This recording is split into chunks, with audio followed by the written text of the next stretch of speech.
Hello everyone, welcome to my channel. So guys, आज मैं आपको एमएससी फर्स्ट सेमेस्टर से फिजिकल केमिस्ट्री का हम टॉपिक लेंगे brief resume of concept law of thermodynamic. तो मोस्ट टाइम टॉपिक है, हमेशा एग्जाम में आते रहता है। ये आपको शॉर्ट आंसर टाइप क्वेश्चन में दिया जाता है, ठीक है, शॉर्ट क्वेश्चन में दिया जाएगा, इसलिए हमने इसको शॉर्ट ही कंप्लीट किया है मैंने, ठीक है। तो चलिए स्टार्ट करते हैं। चैनल पर नए हैं तो प्लीज़ चैनल को सब्सक्राइब कर दीजिएगा, और ये नोट्स परचेस करने हैं तो उसके लिए आप मुझे व्हाट्सएप पे मैसेज कर सकते हैं। डिस्क्रिप्शन पे व्हाट्सएप नंबर शेयर कर दिया है। अब चलिए, तो ये क्या है, क्लासिकल थर्मोडायनेमिक्स के बारे में पढ़ते हैं। तो फिजिकल केमिस्ट्री की वह शाखा या ब्रांच जिसमें सिस्टम तथा सराउंड के बीच में हीट फ्लो की स्टडी की जाती है, ठीक है। फिजिकल केमिस्ट्री की वह ब्रांच जिसमें क्या होता है, जिसमें सिस्टम तथा सराउंड, ठीक है।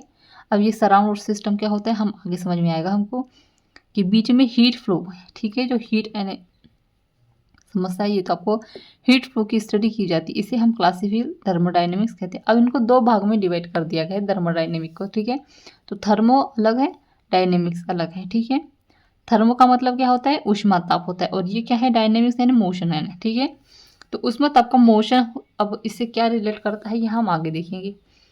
तो इसके बाद में दिया गया है law of thermodynamic, the zeroth law of thermo.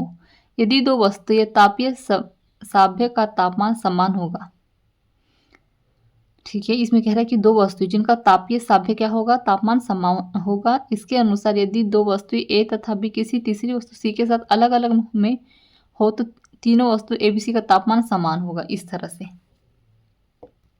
ठीक है। आगे देखते हैं। अब आगे हैं सेकंड नंबर में first flow law of thermo.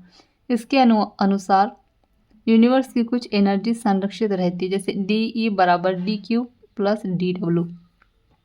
अब डेड ई बराबर क्यू प्लस डब्ल्यू फ्लूड, यानी क्या है, थर्मामेटिकली repulsed.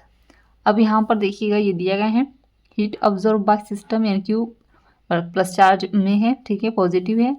Heat रिलीवल by system Q बराबर नेगेटिव में है। Work done by the system W negative में है, और work done on the system W plus positive में है। तो इस तरह से ये कंप्लीट होता है। तो यहाँ पे जो है हमारा टॉपिक एंड हो रहा है, क्योंकि मैंने आपको बताया कि ये शॉर्ट टाइप के क्वेश्चन में पूछा जाता है, लेकिन इसका मतलब ये नहीं है कि ये शॉर्ट टाइप में पूछा जाता है तो आपको कंप्लीट नहीं करना है। कभी कभी क्या होता है कि शॉर्ट शॉर्ट वाले जो टॉपिक होते हैं ना, वो लॉन्ग क्वेश्चन में ऐसे बना देते हैं कि इसके बारे में इन्हीं इन दो टॉपिक के बारे में टिप्पणी लिखिए, इस तरह से। तो ये शॉर्ट को भी शॉर्ट नहीं समझना है, ठीक है, इसलिए इसको कंप्लीट कर लीजिएगा। और अगर चैनल पर नहीं है तो प्लीज़ चैनल को सब्सक्राइब कर दीजिएगा, बेल आइकन प्रेस कर दीजिएगा, और नोट्स परचेस करने हैं तो आप नोट्स परचेस कर सकते हैं बहुत ही कम प्राइस में। डिस्क्रिप्शन पे व्हाट्सएप नंबर दिया गया है, तो वहाँ से चेक ज़रूर कीजिएगा। Thank you.